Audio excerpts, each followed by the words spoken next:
This road isn't just dirt and gravel. It's my family's legacy. My father built it with his own hands, and nobody's taken it from me. That road belongs to the community now. You can't block access whenever you feel like it.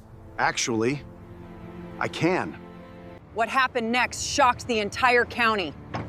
The HOA authorized us to build the road. On my land?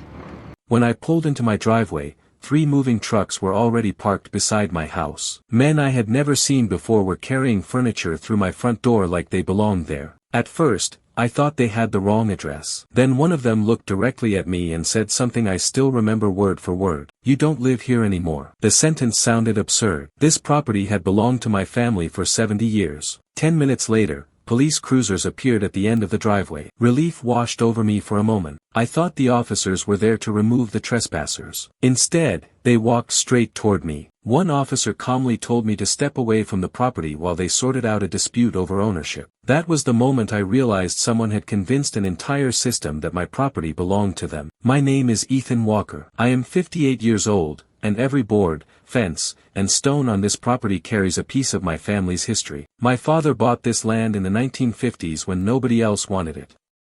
Back then, there were no luxury developments, no HOA meetings, and no executives trying to tell people how to live. My father built the mountain road himself. Every shovel of dirt, every truckload of gravel, every turn through the ridge existed because he refused to let distance control his life. For months, he worked alone. Some days he cleared only a few yards before darkness forced him home. But he never quit. When the road was finally finished, it connected our family to the Eastern Valley. More importantly, it became proof of what persistence could build. I spent my childhood helping maintain that road. Winters buried it in snow. Spring storms washed sections away. Every season demanded work. But we never complained. The road belonged to us, and protecting it was simply part of protecting our home. Years later, after my father passed away, I inherited everything. The land, the house, and the responsibility that came with both. Life settled into a peaceful rhythm. Mornings began with horses. Afternoons belonged to repairs. Evenings belonged to silence. For years, the valley below remained quiet. Then one autumn, bulldozers appeared. For years, the valley below remained quiet. Then one autumn,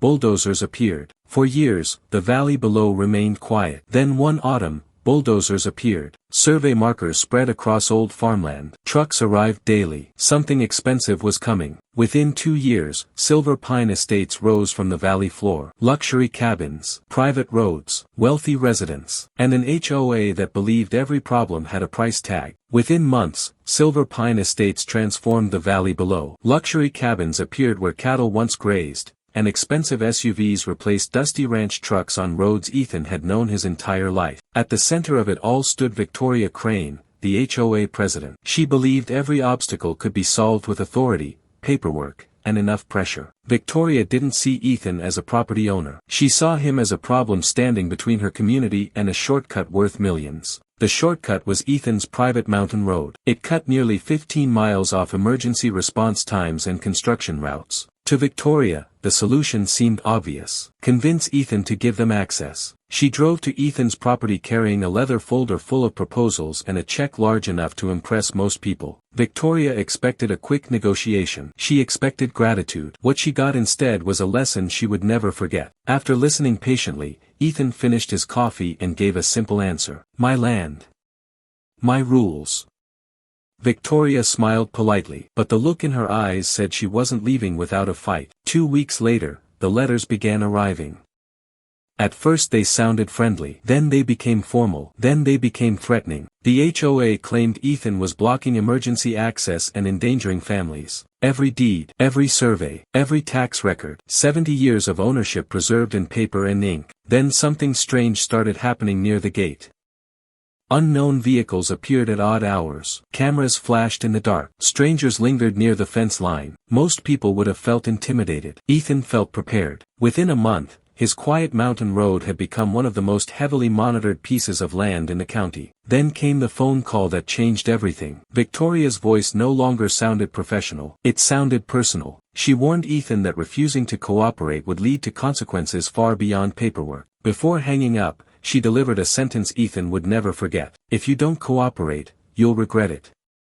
Ethan ended the call and looked across the valley. For the first time, he knew this fight was no longer about a road, it was about control. And some people become dangerous when they lose it. 2 weeks later, Ethan's cameras captured movement near the gate at exactly 2 in the morning. 2 men dressed in black moved carefully along the fence line carrying bolt cutters and power tools. One of them wore a patch that read, Mountain Access Enforcement Unit. The problem was simple. No such agency existed. Most people would have rushed outside. Ethan stayed exactly where he was. Instead of confronting them, he quietly called the county sheriff. Then he waited. 20 minutes later, flashing lights appeared on the lower road. The intruders were still cutting the lock when deputies arrived. Both men were arrested on the spot. Then one of them made a mistake that would eventually destroy the HOA president. Victoria told us we'd be covered. The deputy wrote down every word. For the first time, the investigation pointed directly towards Silver Pine Estates. The sheriff's investigation widened quickly. What started as a simple trespassing case was beginning to uncover something much larger. Victoria realized the pressure was shifting. For the first time, she wasn't controlling the narrative. Instead of backing down, she launched a public campaign against Ethan. Flyers appeared across the neighborhood accusing Ethan of endangering families and emergency responders. A website followed, then social media posts, then community meetings filled with outrage. Within days, residents were demanding that Ethan open his road. Then came the protest. Dozens of people gathered outside Ethan's gate carrying signs and chanting slogans. Most people expected Ethan to argue. Some expected him to lose his temper. Instead, Ethan carried a folding chair to the gate and sat down with a cup of coffee. For nearly 2 hours, he watched the entire protest like a man attending a community theater performance. A local reporter eventually approached him for comment. The reporter asked what he thought of the demonstration. Ethan looked at the crowd, took a sip of coffee, and answered honestly, 6.5 out of 10, needs better coordination. The quote spread across the valley within hours. The protest lost momentum almost immediately. That should have been the end of it. Instead, someone decided to escalate. A man claiming to be an innocent hiker suddenly appeared near the gate. Minutes later, he would accuse Ethan of assault in front of multiple cameras. The man stumbled backward dramatically, crashed into the gravel, and started shouting that Ethan had attacked him. Several protesters immediately pointed their phones toward the scene. To anyone standing nearby, it looked convincing. Unfortunately for the actor, Ethan's security cameras had recorded everything. The footage showed the man throwing himself onto the ground without ever being touched. Within 48 hours, the video reached both local news stations and the sheriff's department. The story flipped overnight. The so-called victim was arrested for filing a false police report. Then investigators discovered something even worse. The man admitted he had been paid $2,000 to stage the entire incident. The money trail pointed directly toward people connected to the HOA. For the first time, residents began asking uncomfortable questions. Victoria's carefully controlled narrative was beginning to crack. And when pressure builds, desperate people often make desperate decisions. 3 weeks later, Ethan woke to the sound of heavy diesel engines. Bulldozers were already moving across the edge of his land. Workers were clearing brush and marking a route through his family's property. When Ethan demanded an explanation, the workers gave one. They claimed the HOA had authorized construction of a new access road. There was only one problem. The HOA didn't own the land. Ethan didn't argue. He made 3 phone calls. The sheriff, the county planning office, and the building inspector. By mid-morning, county officials were driving up the mountain. The building inspector walked the disturbed ground slowly, comparing it against official parcel maps. What he found shocked even him. There were no permits, no approved surveys, no legal authorization whatsoever. The entire operation had been launched on land that clearly belonged to Ethan Walker. By noon, yellow caution tape surrounded the construction zone. The bulldozers fell silent. Workers stood around waiting for instructions that never came. The contractor was fined heavily and ordered to stop work immediately. Investigators asked a simple question: who hired them? The answer led directly back to Victoria Crane. For the first time, the conflict stopped looking like a misunderstanding. It looked like a coordinated campaign.